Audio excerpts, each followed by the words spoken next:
ஐவகை நிலைப்பாகுபாடு, முதலில் 4 வகை நிலம், பிறகு 5 வகை நிலப்பாகுபாடு என்ற வகையிலே 5 நிலங்களுக்கும் வெவ்வேறு கடவுளர்களாக 5 கடவுளர்களை தொல்காப்பியம் நமக்கு காட்டுகிறது.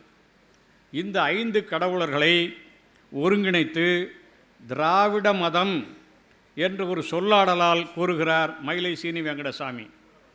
பலருக்கும் இது ஆச்சரியமான ஒரு சொல்லாடல்.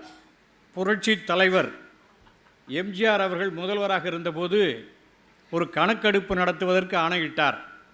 தமிழ்நாட்டில் இருக்கக்கூடிய எத்தனை விதமான சமயங்கள் இருக்கின்றன, அதனுடைய தொடர்பு ஃபாலோயர்ஸ் யார், அதை ஏற்றுக்கொள்பவர்கள் யார் இருக்கிறார்கள் என்று கணக்கெடுப்பை தொடங்கினார்கள்.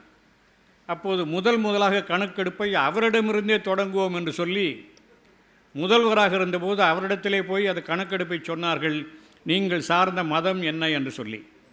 அப்போது அவர் சொன்னார், நான் திராவிட மதத்தை சார்ந்தவன் என்று சொன்னார்.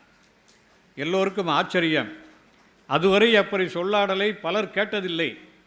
என்ன இவர் குழப்புகிறாரே என்று கூட நினைத்தார்கள். பத்திரிகைகளில் அப்படிப்பட்ட செய்திகள் எல்லாம், கேலி சித்திரங்கள் எல்லாம் வந்தன. ஆனால் அவருக்கு முன்பாகவே மயிலை சீனி வெங்கடசாமி திராவிட மதம் என்ற சொல்லாடலை பயன்படுத்தியிருக்கிறார்.